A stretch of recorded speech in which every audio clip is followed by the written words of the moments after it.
கடனை நீ தீர்க்க வேண்டாமா? அதை மறந்து விட்டாயா?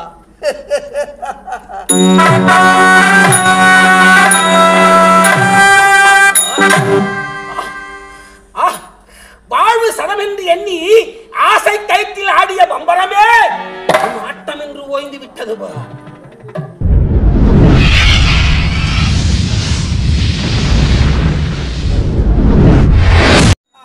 இறைவா, முன் செய்த வினையின் காரணமாகத்தான் இந்த வினை நடந்தது என்று பாமர மக்கள் எல்லாம் சொல்வார்களே, அதுதான் உண்மையா? அல்லது நீ எனக்கு விதித்தாய விதி இதுதான் உண்மையா? விதியே உனக்கு முடிவு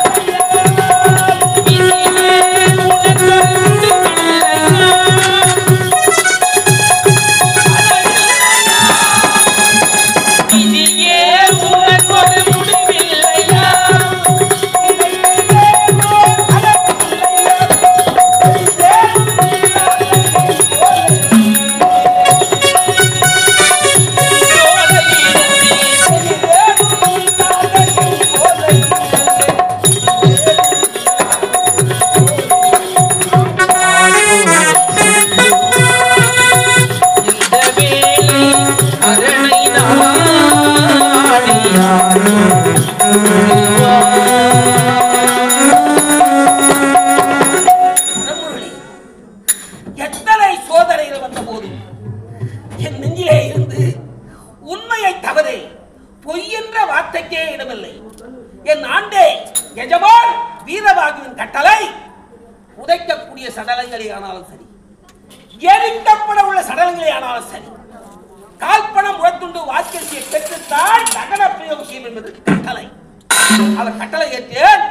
புதைக்கப்பட உள்ள சடலங்களாம் புதைத்து விட்டது. ஆனால் எரிக்கப்பட உள்ள சடலங்கள் எரிந்து கொண்டிருக்கிறது. அவருடைய உற்றார் உறவினர்கள் பின்னால் காத்துக் கொண்டிருக்கிறார்கள். ஏன்? எதற்காக? எரிந்த சாம்பல், அதுக்கு புனிதமான பெயர் அஸ்தி. அந்த அஸ்தியை புதிய பாத்திரத்தை எடுத்து சென்று கங்கை, காவேரி, துங்கபத்ரா, தாமிரம் என்று சொல்லக்கூடிய நதியிலே கரைத்தால் இறந்தவர்கள் சொர்க்கலோகம் அடைவதாக ஐதீகம். அதற்காக காத்துக் கொண்டிருக்கிறார்கள். ஆனாலும் இங்கு எரிக்கப்பட உள்ள சடலங்கள் நன்கு எரிதா என்று சுற்றி பார்க்க வேண்டும். என் கடமையை செய்தே தர வேண்டும்.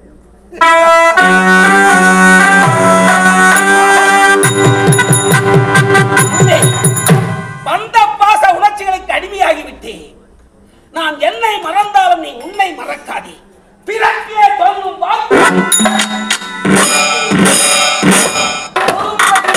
ஜீவனுக்கும் சாவு போதே. அதிலே பயம் அவநம்பிக்கை வேகப்படுத்த ஆடினால் நித்தம் நித்தம் சாவுதான், நித்தம் நித்தம் சாவுதான்.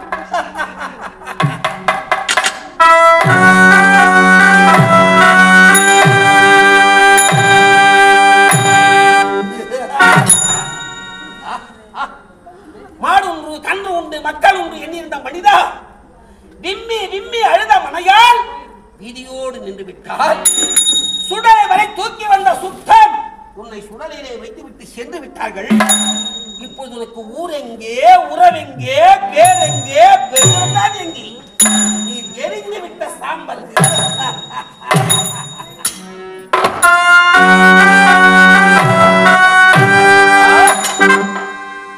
இருந்தபோது ஒரு சிம்மாசனம், இறந்த பிறகும் ஒரு மேடையா, தலைமைக்கெல்லாம் இழைக்கப்பட்ட சமாதி.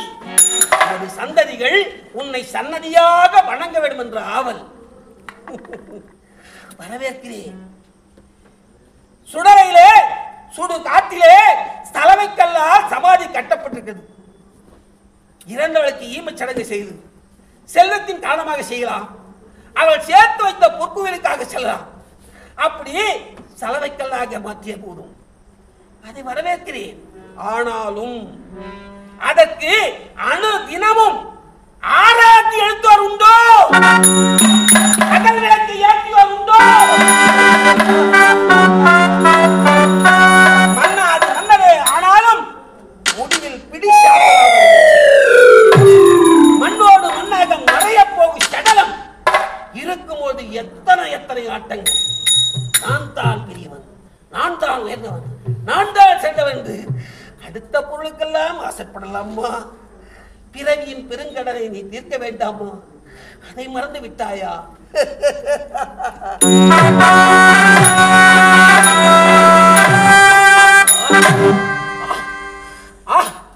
வாழ்வு சனம் என்று எண்ணி ஆசை கயிற்றில் ஆடிய பம்பரமே ஆட்டம் என்று ஓய்ந்து விட்டது. கணவனோடு வாழும்போது கணவனை மதித்து வாழ வேண்டும். மதித்தாயா? இல்லை. அவன் சொன்னதையெல்லாம் பெரிதாக கருதவே இல்லை. இல்லற வாழ்க்கையில் விட்டு விட்டோம். நமக்கு தேவை ஆசைகள், வண்ண வண்ண ஆடைகள், வாசனை திரவியம், அடுத்த சுண்டிருக்கக்கூடிய அளவுக்கு காந்தமான பார்வை, பேச்சு, கனல். அப்படிப்பட்ட பொய் சரீரம், பொய்யான இந்த சரீரம் உன் உடலில் இருக்கக்கூடிய ஆன்மா வேறிடம் சென்று விட்டது. ஆனால் இப்ப பிணமாகி எரிந்து கொண்டிருக்கின்றாயே, இப்போது எங்க அந்த வண்ண வண்ண ஆடைகள், வாசனை திரவியங்கள், சுண்டிருக்கும் காந்தமான பார்வை, பேச்சு எங்கே?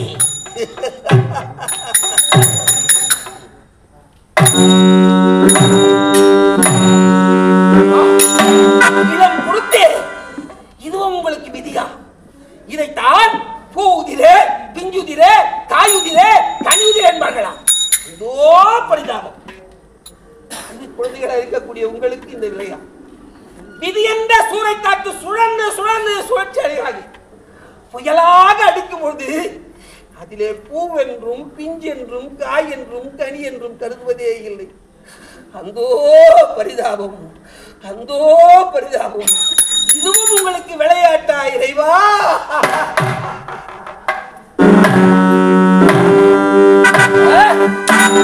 அந்த பாசங்களை பற்றிக் கொண்டிருந்த கிழ உடம்பே, நீ மண்ணிலே பிறக்கும் போது எதை கொண்டு வந்தார்? இப்போது எரிகின்ற நெருப்பில் எழுந்து கொடுக்கிறாயே, எதை கொண்டு போகிறார்? கொண்டு வந்ததும் இல்லை, கொண்டு போவதும் இல்லை. இப்படி இருக்கின்றாயே, நீ வாழும்போது அடுத்தவருக்கு உபகாரம் செய்ய வேண்டும். ஏன்? உனக்கென வாழ்வது தர்மம் ஒன்றே. அந்த தர்மத்தை செய்தாயா? புகழை தேடினாயா? ஐயோ மகன் சென்று விட்டார், ஐயோ இறைவன் சென்று விட்டார். உன் மீது பற்றுதல் உண்டா? இல்லை. ஏனென்றால் பொற்குவியல் பணத்தை கட்டு கட்டா சேர்த்து வைத்து அந்த பாவ சுமையை தான் சுமந்ததமின்றி தன் மக்கள், பேரன், பேத்தி, உத்தா, உறவினர், சுற்றத்தார் என்றவர்களுக்கெல்லாம் சேர்த்து விட்டு சென்றது சரி.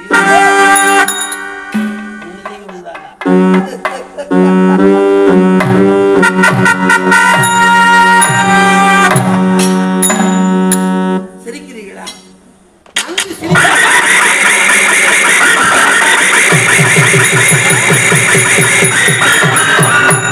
என்னடா இது? செத்த பிணங்களை பார்த்து இன்னொரு நாள் சாக போகும் பிணம் சித்தாந்தம் பேசுகிறது. என்னை பார்த்து சிரிக்கிறீர்களா? மாயை வென்றவர் உண்டு, மாநிலத்தை வென்றவர் உண்டு, மரணத்தை வென்றவர் யாருமே இல்லை. வழிபோக்களை போல் நடந்து போகும் சில நாட்கள் நல்லதே. பொறுப்போடு லட்சியத்தோடு வாழ வேண்டும். வாழ்ந்தாயா? சீர்பட்டாயா? சிறப்படைந்தாயா? பெருமை தேடினாயா? புகழோடு இருந்தாயா? ஆனால் இந்த ஹரிச்சந்திரன், விஸ்வம் என்றால் உலகம், மித்திரன் என்றால் நண்பன், உலக நன்மைக்காக வாழக்கூடிய மகான் விஸ்வாமித்திர மகரிஷி. என்னுடைய திருநாடாக திகழக்கூடிய அயோத்தி மாநகரம் வரை யாகத்துக்குரிய பொருள் வேண்டும் என்று கேட்க கொடுக்கிறேன் என்று சொன்ன சொல்லுக்காக எங்க இருக்கே மாமூனி தான கன்று பழகிய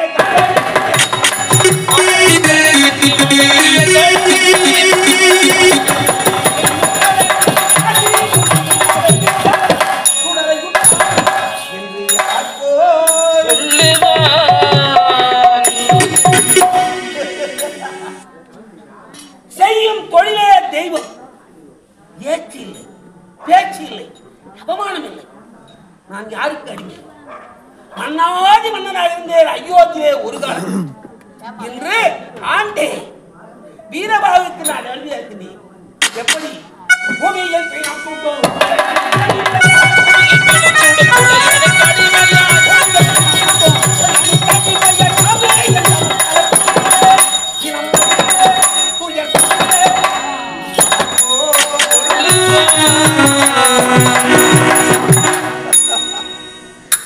இப்படிப்பட்ட சரீரம், தாயின் கர்ப்பத்திலே உருவான இந்த சரீரம், தாயின் கர்ப்பத்திலே 300 நாள் தங்கி இருந்து பெற்றெடுத்த இந்த சரீரம்.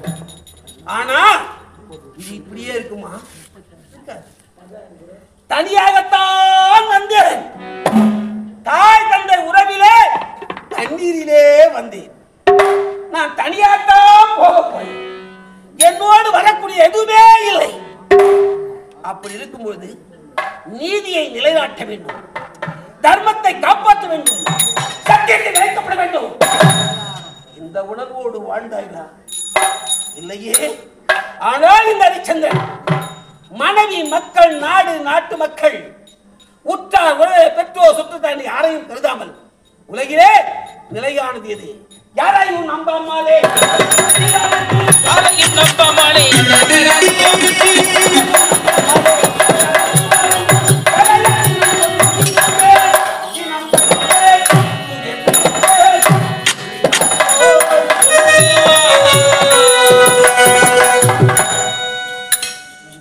என்ன இது மதியம்? இப்படி நம்மை நாமே பிதற்றிக் கொண்டிருந்தால் ஒரியோசன விஷ்ணு மயானத்திலே என் ஆண்டேவன் கட்டளை சுத்தி சுத்தி வளர வேண்டும். புற்களை அறுத்து வர வேண்டும் பசுமாட்டுக்கு. அவருக்கு மதுகுடம் சுமந்து கொடுக்க வேண்டும். அவருக்கு கை கால்களை பிடித்து விட வேண்டும். இந்த மயானத்திலே எனக்கு தெரியாமல் யாராயிரம் நகரத்தை செய்துவிட்டால் நான் கடமை தவறிவிட்டதாகத்தான் அர்த்தம். என் கடமையில் தவறேனா? இல்லை. என் கடமை தவறாமல் இந்த மயானத்தை சுத்தி சுத்தி சுத்தி சுத்தி வளம் வர வேண்டும். இதுவே ஒரு திருவிளையாடலாம். அரங்கே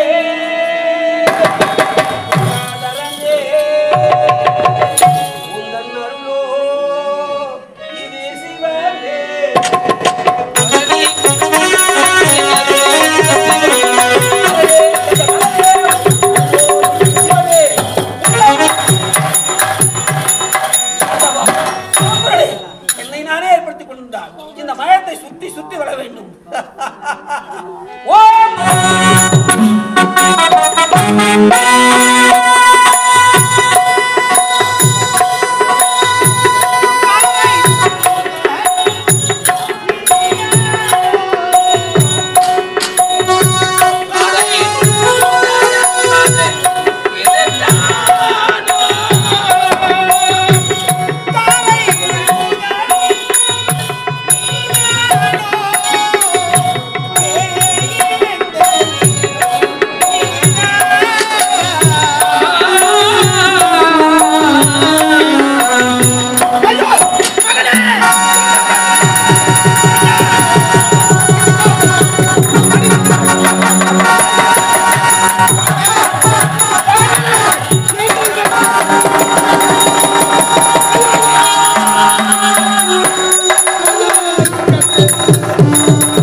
எந்த ஒரு தாய்க்கு மேகத்திரலை நேரக்கூடாதம்மா, நேரக்கூடாது. நான் பெற்றெடுத்த பிள்ளை மாண்டு கிடக்கின்றான். அம்மா அம்மா என்னை என்னையே சுற்று சுற்று வருவாயடா. உன் அமுத மொழி எங்கே எங்கே எங்கே?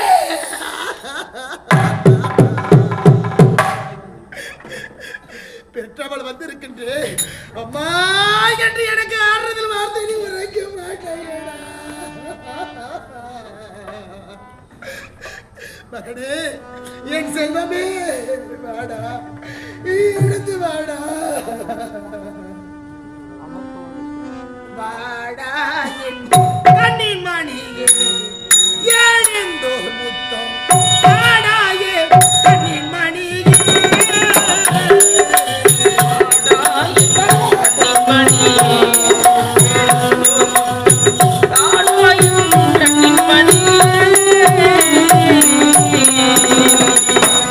மரணே வாடா, செல்வமே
என் மாசற்ற மாணிக்கமே, ஆணின் பெருமொழி பேர் அழகின் பிறப்பிடமே, நான் பெற்ற மகளே, இந்த பாவையை விட்டு பிரிவதற்கு எப்படியாடா உனக்கு மன வந்தது? எனக்கு யாருடா இருக்காங்க? நான் கலங்கி நிற்கின்றேனடா என் கண்ணு.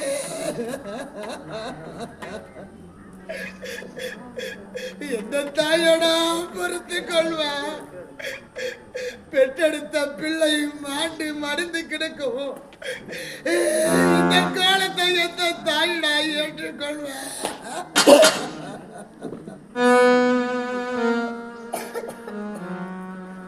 என்ன உயிரே, எனது கண் மணியே, முன்னால் உன் தந்தை அந்த முக்கண்ணனை நோக்கி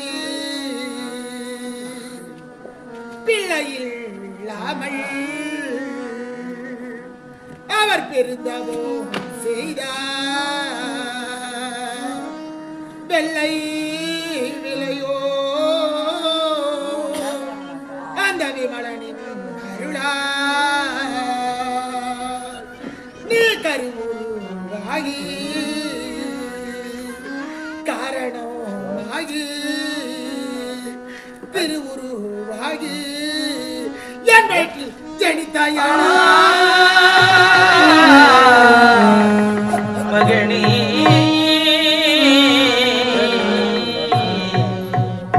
நீ ஜனித்த ஓரா மாதம் என் உடல் அது தளர்ந்து ஈராமாதம் என் இடையது நொந்து நீ ஜடித்த மூன்றாம் மாதம்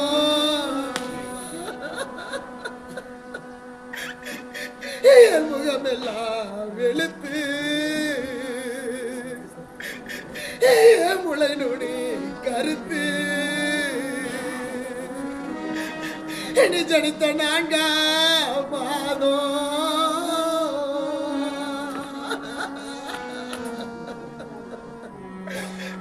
நீ ஜடித்த நான்காம் மாதம் எனக்கு நசக்கையை நசக்கை நீ ஜடித்த ஐந்தாம் மாதம் நீ ஜடித்த ஐந்தாம் மாதம் உன் தந்தை எனக்கு அன்போடு சதனை அன்போடு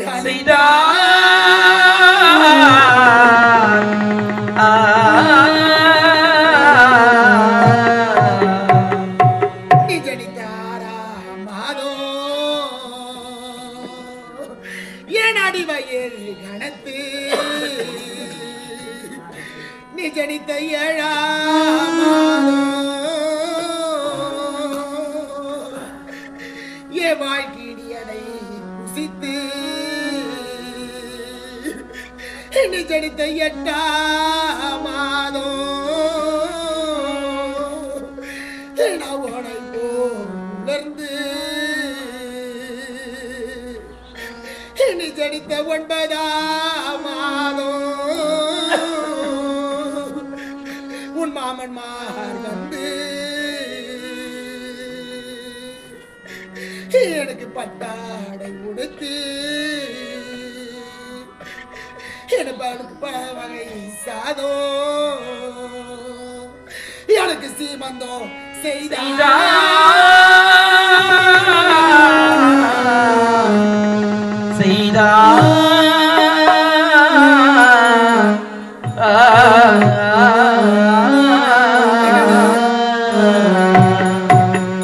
ஜனித்த பத்தாம் மாதம் மகனை நான் பெற்ற செல்வமே என் கண்ணே உனக்கு மாமன்மார்கள் வந்து அடகு சீமந்தம் செய்து எப்படியெல்லாம் உன்னை அரவணைக்க வேண்டும் என்று நினைத்தார்களா என் கண்ணு நீ ஜனித்த 10 மாதம் என் நெற்றி வேர்வல் நிலத்தில் மெத்த வேதனையால் பெற்றேனடா பாலா பாலா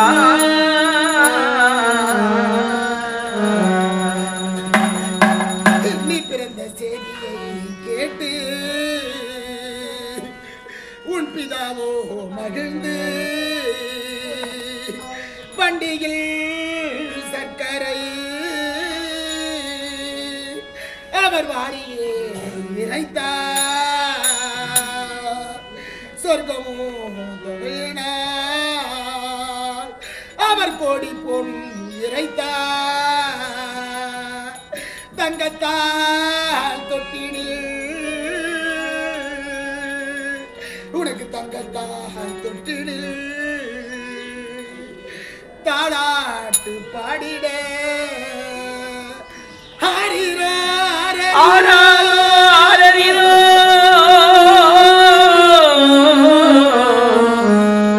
ஆரரிரோ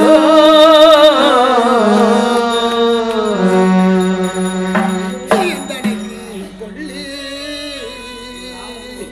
வைப்பா என்று எண்ணிருந்து உந்தனைக்கு கொள்ளி வைக்கவோ போரே பாலா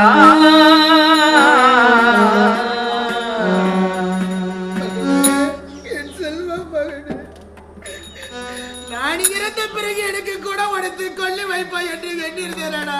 ஆனால் நான் பெற்ற கண்ணு ஒவ்வொரு தாயும் தந்தையும் இதைத்தானடா நினைப்பார்கள். தாய் இறந்த பெற்ற பிறகு நாங்கள் பெற்றெடுத்த பிள்ளை நமக்கென்று குடம் அடித்து கொள்ளி வைப்பான் என்று எண்ணிருப்பார்களா மகனே? ஒரு தாய் இறந்துவிட்ட செய்தி எப்படி தெரிந்து கொள்ளலாம் என்றால் இந்த மார்பு இருண்ட வழியான வழி எடுக்குமா? ஏனென்றால் அந்த தாயாகப்பட்டவள் உதிரத்தையே பாலா கொடுக்கின்றாளே. நவனிதம் அம்மா, நீ பெற்றெடுத்த பிள்ளை முத்துக்குமாரன் ஐயாவுக்கு எப்படி ரத்தத்தை உருக்கி பால கொடுத்தாயோ அதுபோல் நான் பெற்றெடுத்த பிள்ளைக்கு கொடுத்தேனே. இந்த பாவி நான் கலங்கி நிற்கிறேனே. நான் மாட்ட பிறகு எனக்கு கூட உடைத்து கொள்ளி வைப்பாய் என் மகன் என்று எண்ணிருந்தேனே. ஆனா நான் பெற்றெடுத்த பிள்ளைக்கு நான் கொள்ளி வைக்க போகிறேனே. மகனே, இப்படி அழுது கொண்டிருந்தால் நம்மை அடிமை கொண்டு ஆகிறது இன்னும் காணவில்லை என்று காத்துக் கொண்டிருப்பார்களா? இப்பொழுதே சுடலுக்கு செல்கிறேனடா மகனே.